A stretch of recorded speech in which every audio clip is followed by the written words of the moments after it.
حضرت امام احمد بن حنبل رحمۃ اللہ تعالی علیہ، آپ قرآن شریف کے حافظ بھی تھے، عالم بھی تھے، قاری بھی تھے، مدینہ شریف کے مسجد نبوی کے خطیب بھی تھے، امام بھی تھے، شیخ الحدیث بھی تھے، قاضی بھی تھے۔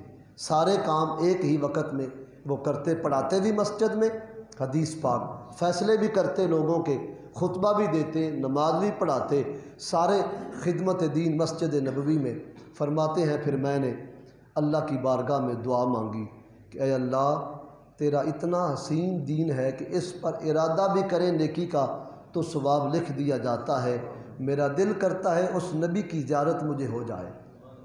کہتے پھر دعا منظور ہو گئی، بوا کھل گیا دعا کا، رحمت کی برسات مجھ پہ کرم نوازی کی صورت میں ہو گئی، مصطفیٰ کریم کا دیدار ہو گیا۔ پھر میں نے دعا کو روکا نہیں، میں نے پھر دعا کو جاری رکھا۔ پھر میرے دل میں یہ بات آئی کہ جس رب نے مصطفیٰ کو اتنا سونا بنایا ہے وہ رب کتنا حسین ہوگا۔ کہتے ہیں پھر میں نے دعا مانگی، یا اللہ مجھے اپنا جلوہ تو دکھا۔ کہتے ہیں یہ دعا بھی قبول ہو گئی۔ میں رات کو سویا تو رب کے انوار و تجلیات کی بارش مجھے نظر آئی، تو میرے دل نے کہا یہ شیطان کی طرف سے نہیں، یہ رب رحمان کی طرف سے ہے۔ کہتے ہیں پھر میں نے ان جلووں کی رونمائی میں اپنے دل میں آنے والے خیالات اور ان خیالات کو اظہار کیا۔ میں نے کہا اے اللہ، میں تیرا بندہ تیری بارگاہ سے چند سوال پوچھنا چاہتا ہوں۔ جواب آیا، میرے بندے پوچھئے کیا پوچھنا چاہتے ہو؟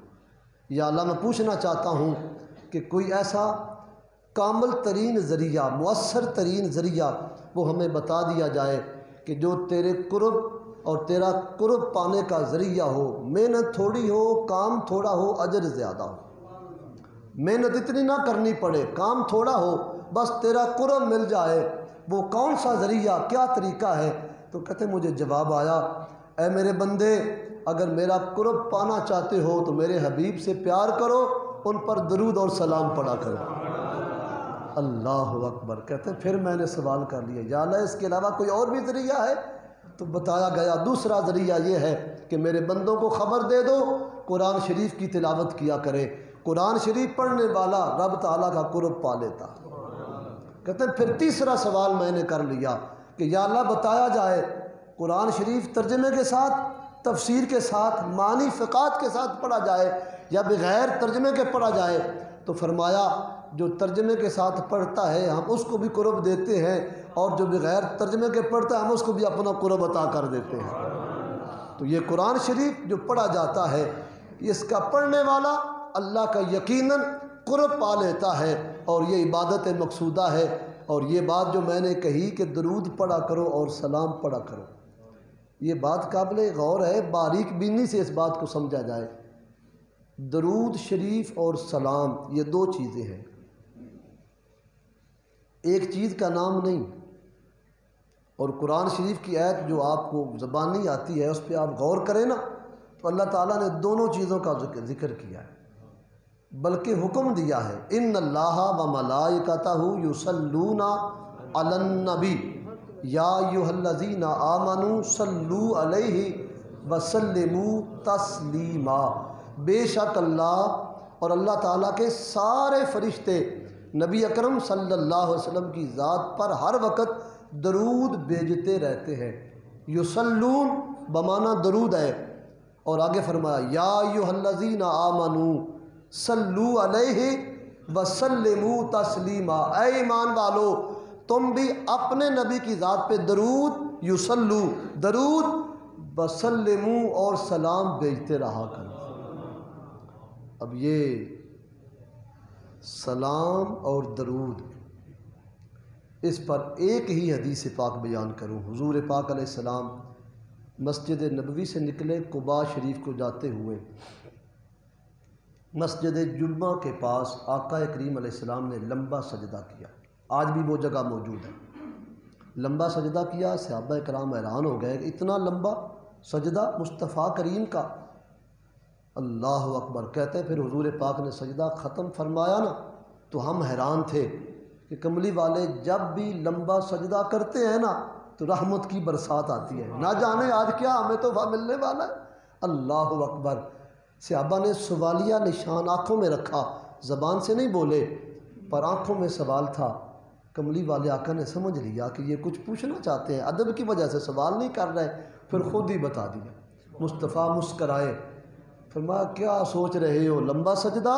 پھر سن لو، میں نے سجدہ کیا، میرے پاس ایک فرشتہ آ گیا اور فرشتے نے کہا محبوب یہ آپ کے لیے بشارت، آپ کی امت کے لیے بشارت ہے، آج سے پہلے یہ کسی کو اعزاز نہیں دیا گیا، یہ فقط آپ کی امت کے لیے اعزاز ہے۔ اللہ فرماتا ہے اپنی امتیوں کو خبر دے دو کہ جو آپ کا امتی آپ پر ایک بار درود شریف پڑھے گا، ایک بار درود شریف پڑھے گا، اللہ اس کے 10 گناہ مٹائے گا، 10 درجے بلند ہوں گے اور 10 اس کے نامہ اعمال میں نیکیاں کو اندراج کر دیں۔ پڑھے گا ایک بار درود شریف تو ادھر 10 درجے بلند، 10 گناہ معاف اور 10 نیکیاں اس بندے کے نامہ اعمال میں لکھی جائیں گی۔ یہ ایک درود کی برکت ہے۔ اب غور کرو، اگر درود کی یہ برکت ہے تو سلام کا کتنا اعزاز ہوگا۔ مسلم شریف میں ہے جو میرا امتی قیامت تک مجھ پہ سلام بھیجے گا، میری روح میرے جسم میں موجود ہوتے ہوئے میں اس امتی کو خود جواب دوں۔ وہ فیصلہ تو کر لے ایمان کی کسی خیرات میں، ایمان کی چھتری کے نیچے بیٹھ کے کہ ایک طرف تجھے نیکیاں ملے اور ایک طرف تجھے مصطفیٰ کا سلام آئے تو پھر تو کہاں جاتا ہے۔ اور ہمارے قاری بلال صاحب شعر پڑھتے ہوتے تھے، درود پڑھنے سے ثواب ملتا ہے۔ بالکل ثواب ملتا ہے، کوئی شک نہیں، درود پڑھنے سے ثواب ملتا ہے، پر سلام پڑھنے سے جواب ملتا ہے جی۔ وہ کتنا خوش نصیب بندہ ہوگا۔ اور پھر قرآن شریف کی آیت پہ غور کریں، صلو علیہ وسلموا تسلیما، ایک بار ہی کافی تھا، سلموا تسلیم کیوں فرما دیا، تسلیما۔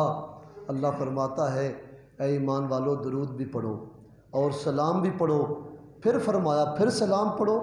یا اللہ، درود ہو گیا، سلام ہو گیا، پھر سلام ہو گیا، اس کا مطلب کیا ہے؟ فرمایا سلموا تسلیما، درود بھی پڑھا کرو پر سلام جم جم کے پڑھا کرو۔ کیوں کہ جب امتی سلام بھیجتا ہے تو مصطفیٰ کریم جواب دیتے ہیں۔ اب اس میں کتنی حکمتیں ہیں، اس میں کیا راز ہے کہ سلام کا جواب شرع شریف میں اس کی کیا مقدار رکھی گئی کہ سلام کرنا کیا ہے، پھر جواب دینا کیا ہے۔ وہ آج وقت ختم ہو گیا، وگرنہ یہ تقاضا کرتا ہے کہ اگلی بات کی جائے، پر نہیں کرتا، پھر کسی وقت کر لیں گے۔ آپ سمجھتے ہیں کہ سلام کرنے کا درجہ کیا ہے، پھر جواب دینے کا درجہ کیا ہے۔ وہ خوش نصیب ہے وہ بندہ جو حضور پر درود بھی پڑھتا ہے، سلام بھی پڑھتا ہے۔